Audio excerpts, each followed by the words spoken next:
All right, so I just bought the DJI Mini 3 drone, and this thing is awesome. I am a noob beginner. I've flown it probably 8 or 9 times now, but that's in 2 days. That's, flying it up, flying it around for 4 or 5 minutes, bringing it down, swapping out the battery. The thing is legit, and I got it for a really good deal on Amazon. I will post the link below. This drone, though, is so much fun.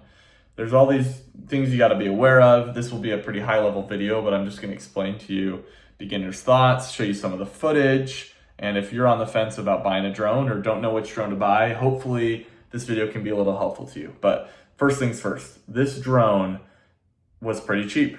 In fact, it's very cheap. I bought the upgraded package, so it came with the drone, 3 extra batteries, and the upgraded handheld controller with the screen. You don't have to get that. You can just get one battery. You could get a handheld controller without the screen and use your phone.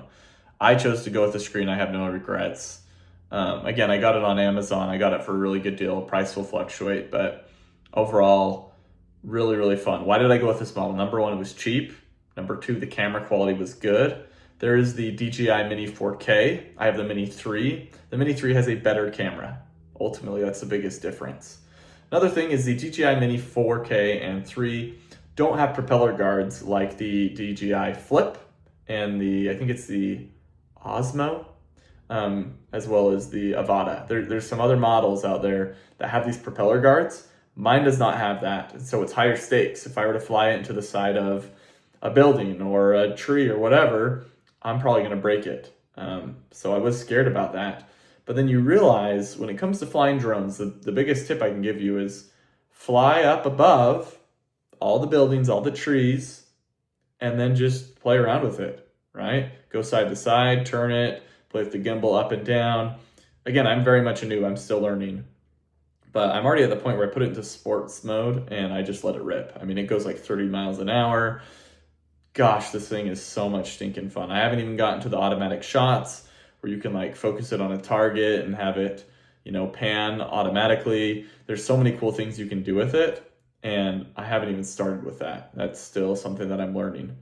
But the biggest thing overall is that I like about this drone is that it is more wind resistant. It says it's rated for about 25 mile per hour winds, which I think is just awesome. I took it to a lake.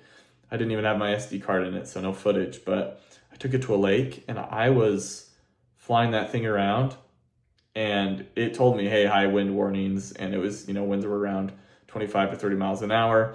I flew away from the house about a mile and a half with some tailwinds, and I was going 25, 30, 35 miles an hour. On my way back, I was only going about 10 miles an hour because I was flying into the wind. And so, you got to be aware of all those things, but because it doesn't have the propeller guards, which is a con in the sense that if I run into something, I'm going to fall. I'm more likely to fall, I should say. But the propeller guards are kind of like a little parachute. The wind will pick up on them and make the drones not as stable in the wind. So not having propeller guards was actually a big reason why I got this. Ultimately, the price was it was just a better price than a lot of the counterparts. But overall, I mean, the setup was relatively easy, especially in an age of YouTube videos, ChatGPT. You can troubleshoot, how to connect it to the controller, how to transfer videos. But I mean, I'm able to get this thing out and up into the air after maybe a minute. I mean, I just unflip the arms, send her up, fly around, come down. It maybe took another 2 to 3 minutes to download an 8-minute 4K video to my iPhone, which syncs to my iCloud. Is ubiquitous across all my devices. I mean, it is just, the ease of use is so incredible. And I mean, this technology, the fact that it's accessible to normal people like you and me is just so awesome. Obviously, you got to be responsible. The app does a good job of telling you if you're in a no-fly zone, for example. There's an airport, probably 20 miles away from me. And so it shows you on the map, hey, you can't fly in this area. It might not even let you do it if you wanted to. But, there's some comfort in that. And then obviously there's height restrictions as well. I believe it's 120 meters. You can't go in excess of that. And the drone won't even let you. And frankly, I didn't even go that high. But, there's a balance in learning these things. I will say one last note. when you're thinking about buying a drone is the FAA requires you to register it if it's 250 grams or more. They purposely have made this 249 grams. Now, if you upgrade the battery, you could exceed that, have to register. I didn't do that. I just have a standard battery. And so as far as regulations go, you don't have to register it or anything. If you do, I don't think that's the end of the world. But as far as consumer drone goes, I mean, again, I'm just a noob. But flying this thing around is just so much stinking fun. So anyways, you should be seeing some footage of me just flying around, flying over some neighborhoods, flew over a park. The range on this is good. One last thing I'll say is the range is incredible, but you got to have a direct line of sight between the drone, not only for safety, but for signal. If you were to, fly this drone on the backside of a mountain, you would lose signal. And there's some auto return to home features that frankly I haven't tested out, but I know exist.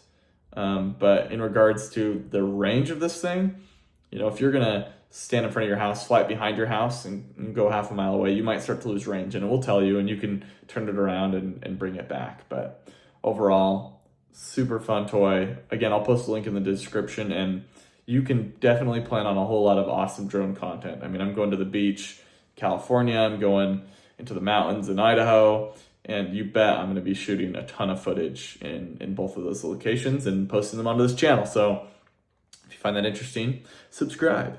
Anyways, thanks for watching. See ya.